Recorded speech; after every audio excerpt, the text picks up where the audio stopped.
Baie welkom hier by ons oordeenking. Ons is besig met 'n reeks uit Matteus 5. Ons kyk vandag na Matteus 5 vers 3.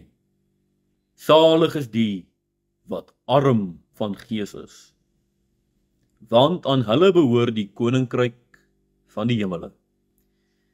Nou geliefdes, wanneer ons hierdie baie bekende saligspreuke lees, salig is die wat arm van gees is, dan moet ons as leser die vraag vra: wat het aanleiding gegee tot Christus wat hierdie skare en ook ons as leser as arm van gees aanspreek? Wat beteken dit? Want ons Here en Meester het natuurlik nie hierdie woorde lukraak gekies nie. Nee, hy het 'n pragtige rede hoekom hy na ons verwys as arm van gees. En om dit te verstaan en dit te begryp, is dit nodig om terug te gaan na die Ou Testament. Die woord arm is 'n vertaling van die Hebreëse woord wat verdrukte of onderdrukte kan aandui. Met ander woorde, dis die verstootes en die verlaates. Dis hulle wat geen helper en geen regter op hierdie aarde het wat hulle saak kan verdedig nie. Dis hulle wat meer as net fisiese armoede het, maar 'n werklike honger en dors na die voorsienigheid en die liefde en die omgee van God. Ja, arm is dus 'n baie meer veelsomvattende begrip in die Bybelse tyd as in die Afrikaans. In armoede word gesien die invloed van die sonde. Die wat arm van gees is dus diegene wat onder die sonde gebuig gaan en smag na verligting. Nou, Christus het baie sulke mense in sy aardse bediening geken, maar hy ken ook ons deur sy gees. Hy sien ook ons armoede en die sonde waarmee ons struikel. Elkeen wat onder die invloed van die sonde gebuig en gedruk gaan, elkeen van ons het daarom die verlosser nodig en sy wonderlike woorde. Ja, hierdie armes wat by hierdie bergpredikasie is en ook ons as leser kan daarom in sielevreug opspring wanneer Christus ons Here sê: salig is julle.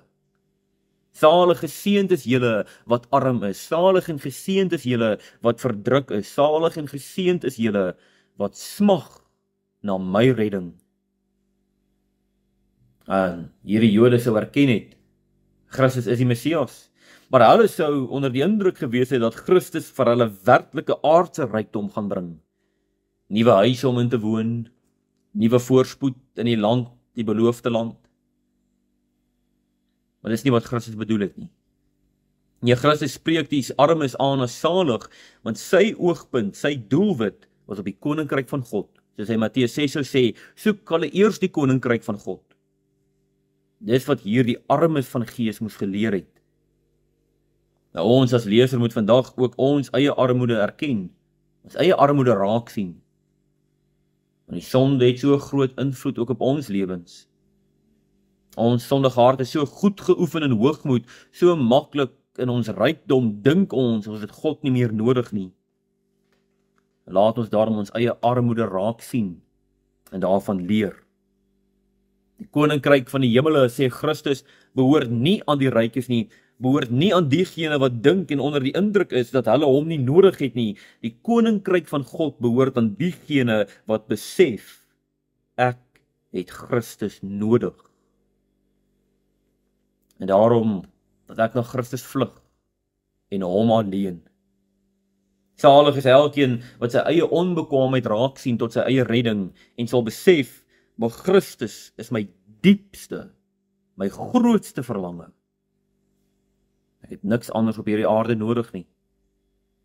Geen wêreldse skat is meer kosbaar as die ewigheid saam met Christus nie.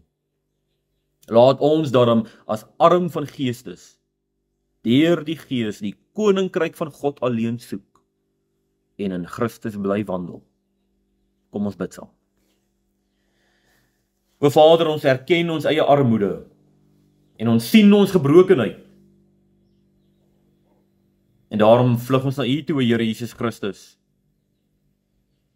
Want elkeen wat na U vlug en elkeen wat na U stroom, sal in sielevreug weer opspring wanneer U, o Here, deur U Seun vir ons die ewigheid laat erf. Ons sien uit na daardie dag Ons sien uit na die dag wanneer ons in u ewige woning gaan wandel. Tot en met dan vra ons dat u deur die Gees in ons harte werk, dat ons sal volhard op hierdie aarde, nie aardse rykdom na sal jaag nie, maar ons armoede sal erken en in Christus bly wandel. Ons bid dit in die naam van Jesus Christus ons Here. Amen.